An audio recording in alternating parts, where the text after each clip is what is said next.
Hey, what is going on, guys? It's DK back at you with another video here to break down the 6-game NBA main slate on Sunday. A couple things before I get in the video. If you're new to the channel, my name's DK. I make daily videos talking about NBA DFS, NFL, and XFL DFS. I'm also running a weekly $20 PayPal giveaway on my channel. How it works, all you have to do is leave a like and a comment in the video. That's one entry in the giveaway. Max one comment up per video.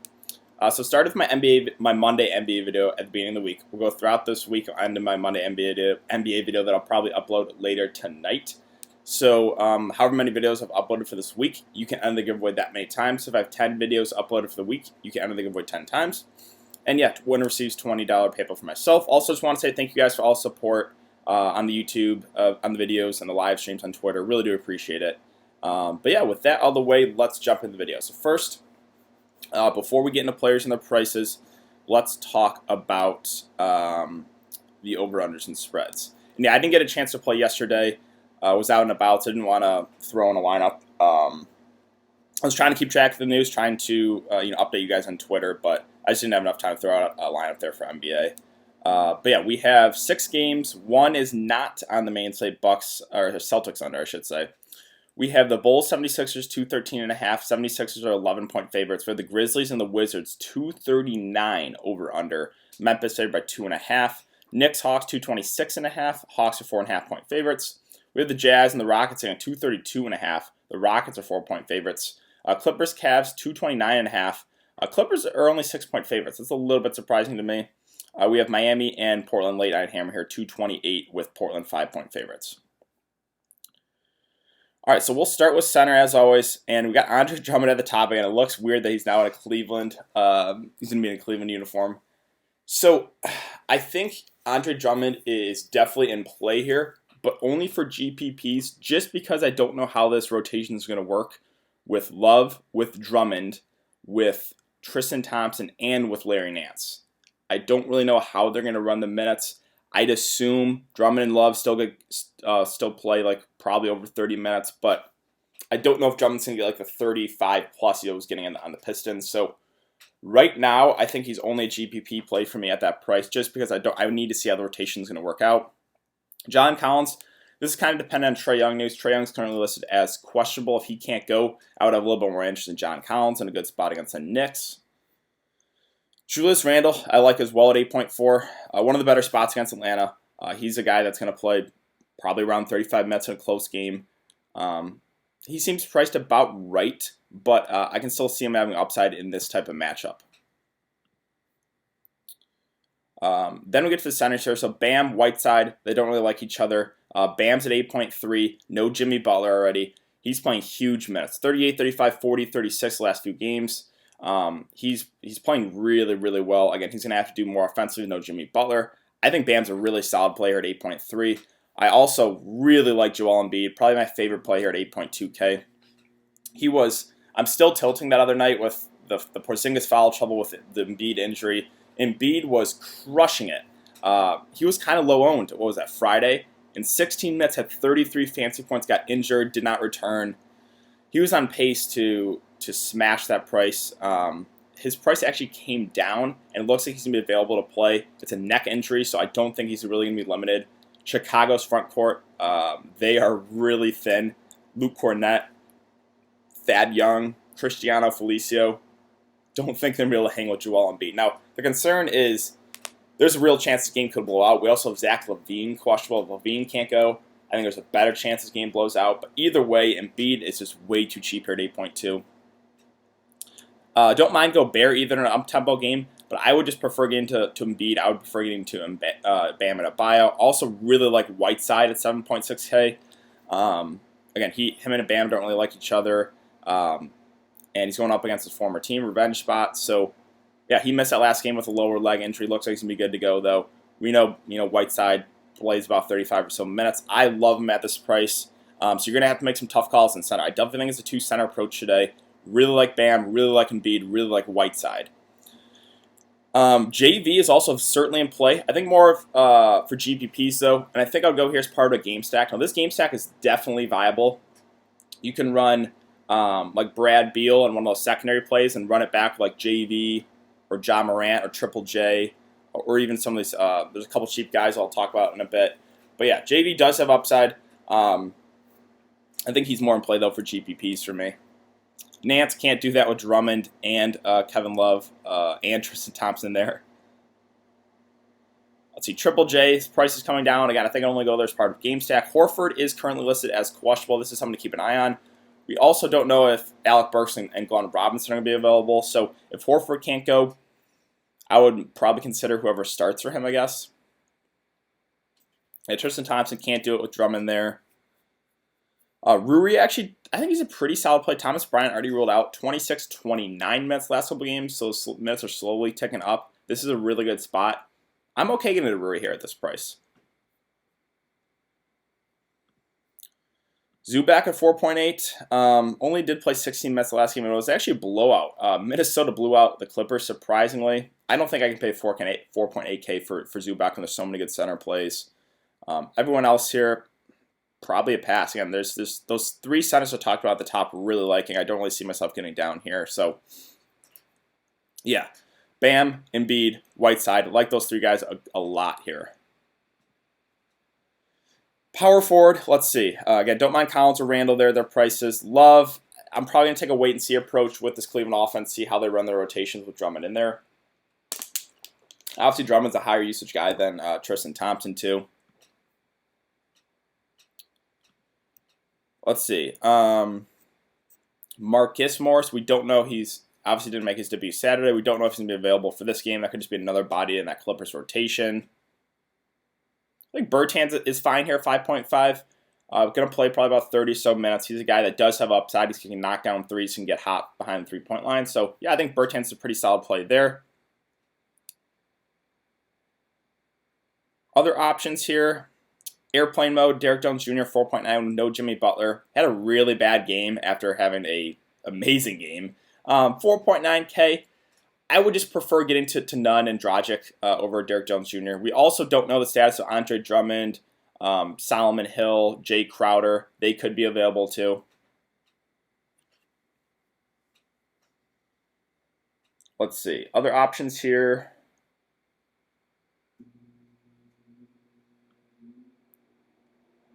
Jay Crowder is expected to be available, but it's not clear if he'll play. So we don't really know if these secondary Miami guys. That's why I'll probably stay away from Derek Jones Jr. Could be in for less minutes. I think Nunn and Dragic are probably in for big minutes no matter what, with no Jimmy and no Tyler Hero.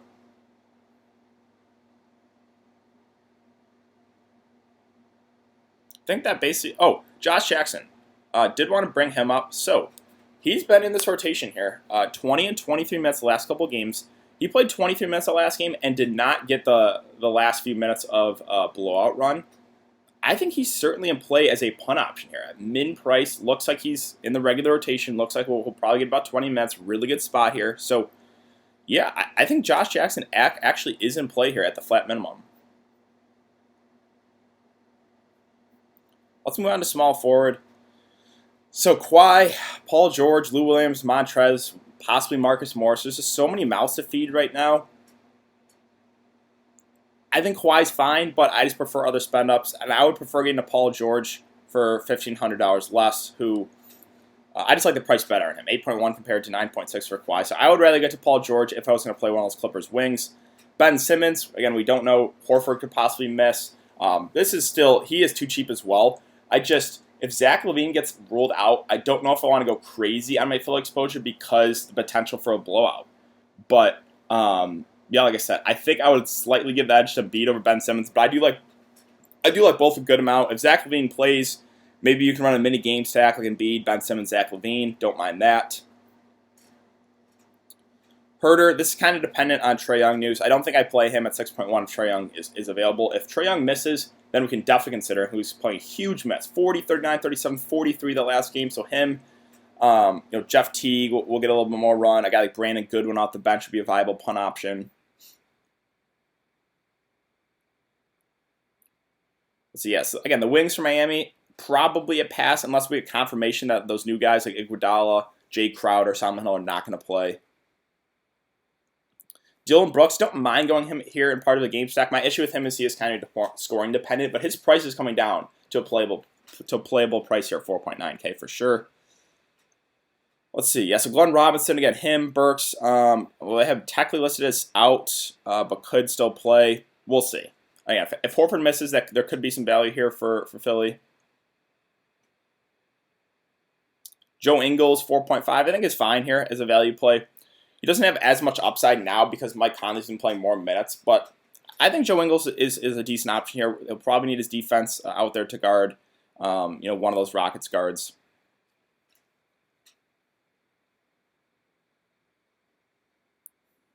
Let's see. Other options here. Like Trevor Ariza, I'm not a big Trevor Ariza guy, but this price makes him playable. Now, he got ejected the last game, so don't be concerned about the 9 minutes. We probably get over 30 minutes from him in a close game. He is very scoring dependent. He's got to knock down those threes, but 3.6K is a playable price for sure.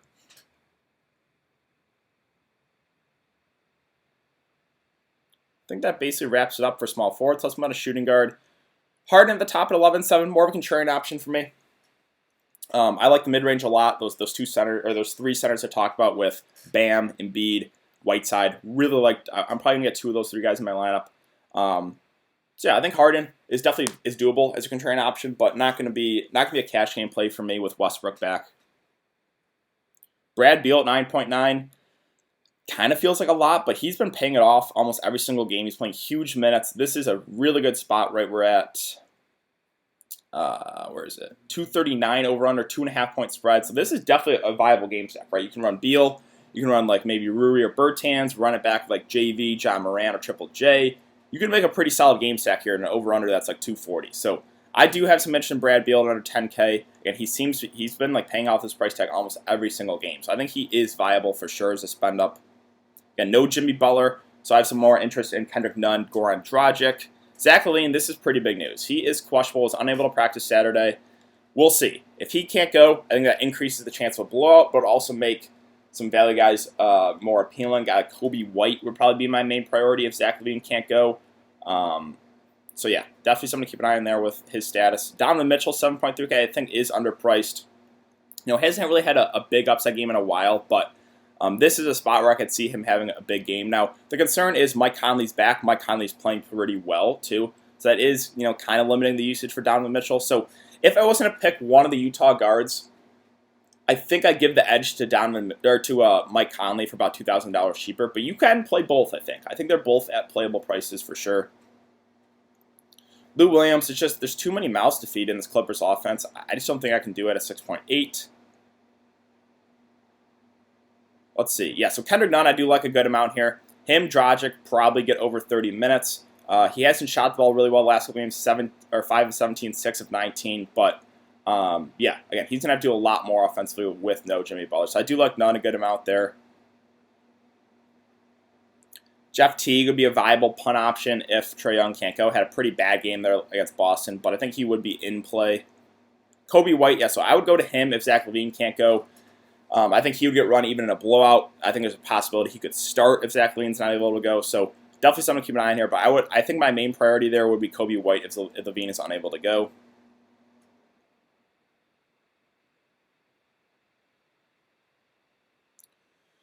Let's see, other options here. I mean, guys like Rivers, McMore, I guess you can consider if Eric Gordon can't go, but really not excited. I don't get too super excited about those guys unless like either one of Harden or Westbrook miss. Korkmaz had an unreal game that last game. 13 of 17 from the field, 7 of 9 from 3, 52 fancy points. I definitely don't think we can expect that again, but if Horford misses and Burks and Glenn Robinson can't go, they will be pretty shorthanded. So you can consider Korkmaz. I would not expect though 52 again from him.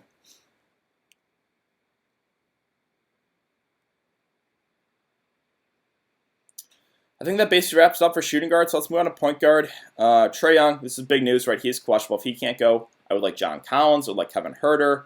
Guys like Teague and Brandon Goodwin become viable. If Trae Young's available to play, obviously he's in play as this bend-up. He has huge upside any single time he takes the court. It's a good matchup there against New York. Lillard, another guy who has been playing unbelievable basketball after back-to-back kind of off games for him. Came back in a huge way against Utah. 43 minutes, 66 fantasy points, 42 real-life points. This stretch of games he's been on is just crazy. So you got to consider Lillard for GPPs. Westbrook, they have him listed as questionable, but I think he's going to be good to go. He just missed the last game due to rest, or was it thumb? Yeah, rest. So, yeah, I expect Westbrook to go. He's fine, but don't know if I can recommend him for cash games. Alfred Payton 7.5K does seem like a lot to pay for him, but he's been playing really well. Again, this matchup against Atlanta is a really solid matchup, so I could see getting to him, but maybe only for GPPs. John Morant, this is where I'm a little bit torn. It's a really cheap price tag, 6.3K, and a good matchup against Washington. He hasn't really had a big upside game in a while. Maybe this is it, so you kind of get him at a low price, can buy low. I think John Morant is certainly in play here at 6.3K. Dragic, him, none are going to have to do more offensively. He's going to play probably about 30 or so minutes. He does have upside. Obviously, no Jimmy Butler. So him, none. I think would be my priorities there on Miami. Mike Conley, I really like here, 5.4. He's just getting the minutes. He's playing really well, too, after they had that large slump of bad games. 30, 34, 31 minutes. 34, 42, 32 fantasy points. Really good spotting against Houston. So I do like Mike Conley a good amount there, 5.4. One of my favorite plays. Satoransky, if Levine can't go, he would have to do more offensively. So I would consider him if Levine's unable to go. Ish Smith started, actually got like 30 minutes. I think he's a viable, cheaper option here. Let's see again, Burks, Glenn Robinson. We don't know if they're going to be available to play Sunday, so that is something to keep an eye on. RJ Barrett not getting enough minutes for me right now, so until I see him playing his normal minutes, I don't think I can go there. Brandon Goodwin, right, so he got more minutes. No, Trae Young played 28 minutes the last game. I would look to him as a value play if Trae Young's not available to go. And I think that basically wraps it up. Yeah. So yeah, again, guys, 6 games. Memphis, Washington, this is definitely a game stackable game, right? 240 over/under.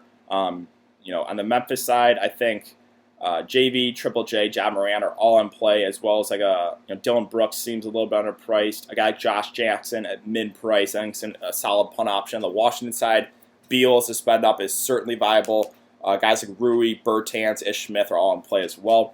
Chicago, Philly, this one has some blowout risk, especially if Levine can't go.